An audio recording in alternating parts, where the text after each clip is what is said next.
It was Robert Kennedy who stated, "Progress is a nice word, but change is its motivator, and change has its enemies." Sugar-sweetened beverages, also known as SSBs, have been a major health concern in the United States. The impact on Americans has been pretty grave. It also shows that there could be an impact on employee rates, which is another concern that could cause the turning point in our economic structure. Today, what we're going to do is we're going to demonstrate how a 20% sin tax on sugar-sweetened beverages can impact employee rates. And while we review, what I'd like you to see is how the alternative options to sugar-sweetened beverages can also impact employment rates. My goal today is to demonstrate how a 20% sin tax on sugar-sweetened beverages can affect employment rates. The information comes directly from a macroeconomic simulation model that allows us to see the impact caused by the taxes on sugar-sweetened beverages. And today what we're going to do is we're going to begin talking about the increase in employment rates, then we'll talk about the decrease in employment rates, and then we'll also talk about the alternatives to sugar-sweetened beverages and how they also impact employment rates. To begin, let's talk about the increase on employment rates caused by the taxes on sugar-sweetened beverages. When we look at the model that was provided to us in an article called Employment Impacts of Sugar-Sweetened Beverage Taxes, we notice that there is an increase in employment rates. The increase is actually offered by alternative solutions that change or shift the buying habits of Americans.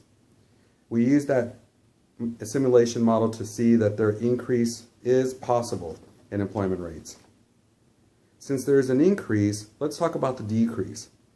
Employment rates from the model show that there was not a decrease, or the decrease was not really apparent. One of the reasons why the decrease wasn't apparent is that when companies actually offer alternatives to offer alternatives to sugar-sweetened beverages, that means that they can actually keep their employees. So there's not a decrease in employment rates. If they don't offer that alternative to sugar-sweetened beverages, there are other companies that do, who need to staff up, so they'll hire those employees. Since the decrease is not apparent, let's talk about the alternatives. Sugar-sweetened beverages have always been a major issue for health concerns in the United States. Sin tax are used to change behavior patterns in Americans to stop buying sugar-sweetened beverages or to change their habits. The article that we used also shows the alternatives to sugar-sweetened beverages and how they influence or impact the employment rates as well. Employees staff up for the change in buying habits. That just means that they increase their employments to try to meet the needs for the alternatives to sugar-sweetened beverages.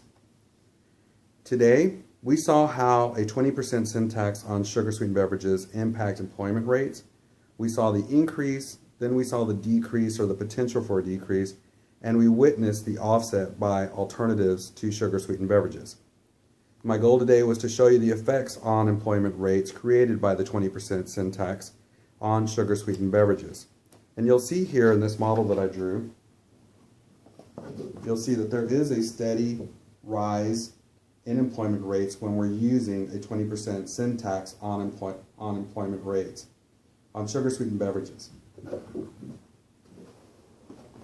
Now that you're aware of how the increase in employment rates come from non-sugar-sweetened beverages, you'll also see that the decreases in employment rate are affected by the offset because of the employment options that are available through other companies or a company who offers the alternatives to sugar-sweetened beverages. There are also other studies that show the same types of impacts on employment rates, including industries like the tobacco industry and other health-related industries. We can all learn how change can impact our health, our employment rates, and each of us individually. So I say to you, choose wisely and live healthy.